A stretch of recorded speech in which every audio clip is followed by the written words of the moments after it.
Hello everyone, जय सिया राम। और आज की इस वीडियो में हम लोग देखेंगे कि कार्तिक स्नान के क्या नियम होते हैं, किन बातों का आपको ध्यान रखना चाहिए, कौन से ऐसे नियम हैं जिन्हें आपको जरूर करना है और कौन से ऐसे नियम हैं जिन्हें आपको भूल के भी नहीं करना है। तो आज की इस वीडियो में मैं आपके सारे डाउट क्लियर करने वाली हूँ कार्तिक स्नान से रिलेटेड। तो वीडियो को बिना स्किप करे एंड तक जरूर देखिएगा। और अगर आपको वीडियो थोड़ी भी यूजफुल लगे तो ज्यादा से ज्यादा शेयर कीजिएगा अपने फ्रेंड्स एंड फैमिली के साथ। और आज हम बात कर लेते हैं कि कार्तिक मास में आपको क्या क्या करना जरूरी होता है। तो 5 नियम होते हैं। तो देखिए, सबसे पहला नियम होता है स्नान का। कार्तिक मास में सुबह जल्दी उठकर स्नान किया जाता है। दूसरा नियम होता है दान का।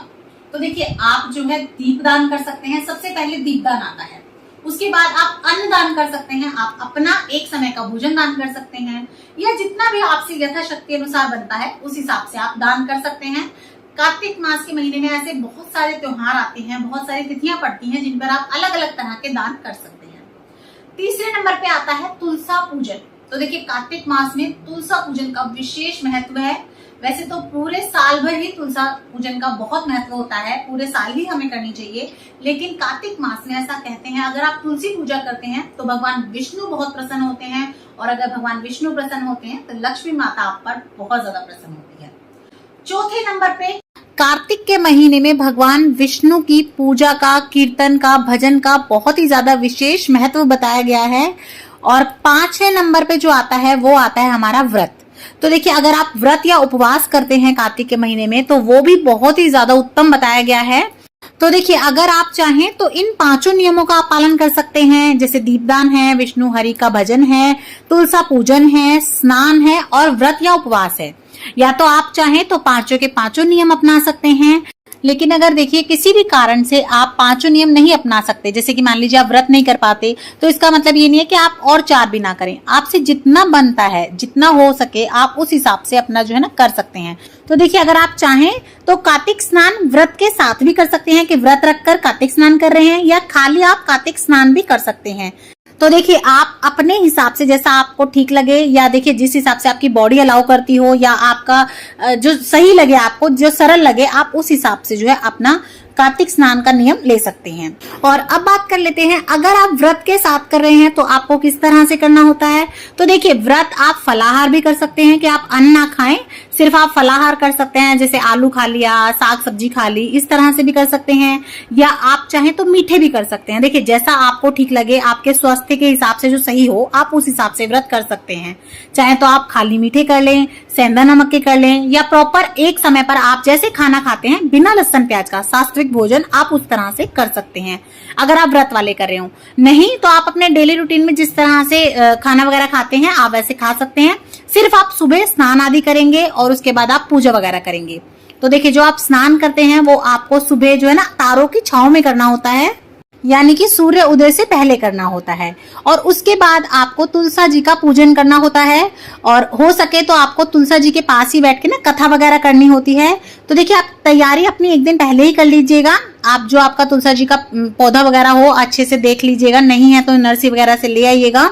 उसके बाद उसे अच्छे से जो है आप साफ वगैरह कर लें, उसे अच्छे से सजा लें, श्रृंगार कर लें उनका, और आप ऐसी जगह पे रख लें उन्हें जहां पे हो सके तो आप उनकी रोज परिक्रमा कर सकें।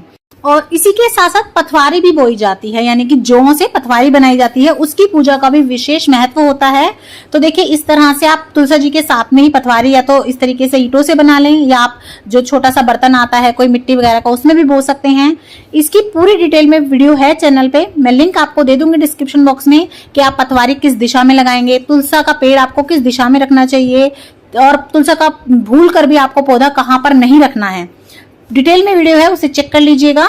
और देखिए, इस तरीके से आपको पथवारी बोनी होती है और तुलसा जी का आपको पौधा लेना होता है। इन्हीं की हमें रोज पूजा करनी है। तो आप पहले दिन तैयारी कर लें। और अब मैं आपको बता दूं कि आपको ये कार्तिक स्नान करना कब होता है। तो देखिए, जो शरद पूर्णिमा आती है, शरद पूर्णिमा आती है, उस दिन से जो है आप कार्तिक नहाना शुरू करते हैं। उस दिन सुबह से आप नहाएंगे, और उसके बाद आप जो कार्तिक मास की पूर्णिमा आती है उस दिन जो है आप इसका समापन करते हैं। उस दिन जो है आपका कार्तिक स्नान समाप्त होता है। कुछ लोग जो क्या करते हैं, वो एकादशी से शुरू करते हैं स्नान करना अश्विन मास की, और फिर नेक्स्ट मंथ यानी कि कार्तिक मास की एकादशी तक स्नान करते हैं, यानी कि कार्तिक स्नान करते हैं। तो जैसा आपको ठीक लगे, आपके यहाँ पे जैसा होता हो आप उस हिसाब से कर सकते हैं। और ये देखिए इस तरीके से आप पटवारी वगैरह बो लीजिएगा। और अगर आप पटवारी नहीं बोना चाहते तो कोई दिक्कत नहीं है, आप केवल खाली तुलसा माता की पूजा भी कर सकते हैं। उसके बाद देखिए सबसे पहले आपको सुबह तारों की छांव में स्नान करना है। हो सके तो आप ठंडे पानी से स्नान करें, लेकिन अगर आप ठंडे पानी से स्नान नहीं कर सकते या कई बार ऐसा हो जाता है कि कोई ऐसा सोर्स नहीं है कि हमें सुबह का ताजी पानी मिल सके, तो देखिए कोई दिक्कत नहीं है, हमें अपने स्वास्थ्य को साथ में लेकर पूजा करनी है। ऐसा ना हो 2 दिन बहुत अच्छी पूजा करी, ठंडे पानी से नहा लिए, तीसरे दिन बीमार पड़े और पूजा ही हमारी छूट गई। ऐसा नहीं करना है। आप अगर कर सकते हैं बहुत अच्छी बात है, ठंडे पानी से नहा सकते हैं, तो नहीं तो कोई बात नहीं, आप थोड़ा सा गर्म गुनगुना या कोसा पानी भी ले सकते हैं। जैसा आपको सही लगे आप उस हिसाब से थोड़ा बहुत हेर फेर करके बदल के भगवान की पूजा कर सकते हैं। क्योंकि देखिए जैसा मैं हमेशा बोलती हूँ, कुछ ना करने से बेहतर है कुछ कर लेना। और भगवान नहीं कहते कि मेरी इस तरह से पूजा करो कि तुम अपना स्वास्थ्य ही बिगाड़ लो। आजकल की बात अलग है, पहले के जमाने की बात अलग होती थी। तो आप उस हिसाब से जैसा आपको ठीक लगे और जो आपको सेधे नहीं, यानी कि जो आपके घर में एक परेशानी ना दे, आपको ना दे, परिवार को ना दे, उस हिसाब से जो है आप स्नान करें। तो जिस हिसाब से आप करना चाहते हैं इस तरीके से आप स्नान करेंगे। उसके बाद आपको तुलसा जी के पास ही बैठकर जो है ना पूजन करना होता है। तो देखिए हो सके तो आप देसी घी का दिया लगाएं, नहीं तो आप तिल के तेल का या फिर सरसों के तेल का, जैसा आपको ठीक लगे, आपका जैसा सामर्थ्य हो उस हिसाब से आप दिया जरूर से जोड़ें। और हो सके तो आप शाम के समय पर भी एक दीपदान जरूर करें तुलसा जी में। उसके बाद देखिए कार्तिक मास में कार्तिक महात्म पढ़ा जाता है, तो यहीं पर बैठकर आपको कार्तिक महात्म पढ़ना होता है। और साथ में कुछ कहानियां होती हैं जो आपको जरूर से करनी होती है, वरना जो है ना आपको पूरा फल नहीं मिलता है अपने पूजा का। तो उन सभी कहानियों की, महात्म की जो है आपको वीडियोस मिल जाएंगी चैनल पे, मैंने बनाई हुई हैं। लिंक सभी का मैं आपको डिस्क्रिप्शन बॉक्स में दे दूंगी। लपसी तपसी की कहानी, तुलसा माता की कहानी, नगर बसेरे की कहानी आप जरूर देखिएगा। उसके बाद आप धूप दीप दिखाकर इस तरीके से तुलसा माता की, पटवारी माता की इस तरीके से आप आरती कर ले। उसके बाद देखिए अगर ऐसा स्पेस है या आप अगर करना चाहते हैं तो अपने सामर्थ्य के हिसाब से आप जो है ना परिक्रमा जरूर करें। और अगर आपका ऐसा स्पेस नहीं है तो मैंने उसके लिए भी वीडियो बनाई है कि आप अगर स्पेस नहीं है तो परिक्रमा कैसे करेंगे। अगर कोने में आपकी पटवारी माता और तुलसा जी हैं तो वो भी देख लीजिएगा आप। तो देखिए जितना आपका सामर्थ्य हो उसके हिसाब से आप चाहे तो 1, चाहे तो 11, 21 या 108 उस हिसाब से आप परिक्रमा जरूर कर लें। उसके बाद आपको सूर्य भगवान को 1 लोटा जल जरूर से अर्पण करना है। तो देखिए इस तरह से आप अपनी सुबह की पूजा कर लेंगे। उसके बाद आप हो सके तो दिन में कभी भगवान हरि का जो है भजन वगैरह कर लें, उनका मंत्र जाप कर लें, माला फेर लें। इस तरह से आप जो है अपना दिन व्यतीत करेंगे। उसके बाद आपको शाम के समय पर तुलसा जी के निमित्त एक दीपदान जरूर करना होता है।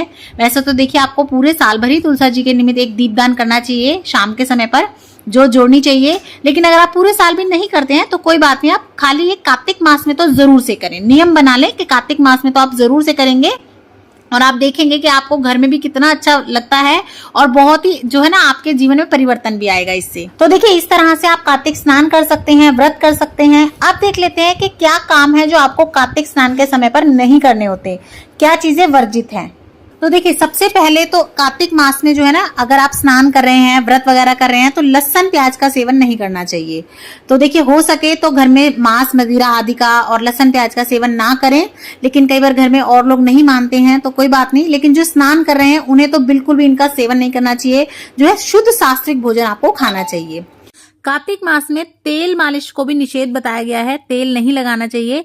आप थोड़ा बहुत सिर पे लगा सकते हैं, वैसे अवॉइड कर सकते हैं तो आप उसे भी अवॉइड कीजिए। लेकिन अगर नहीं अवॉइड कर सकते तो हल्का फुल्का सिर पे आप लगा सकते हैं, लेकिन मालिश या चंपी नहीं करनी चाहिए, इसे निषेध बताया गया है।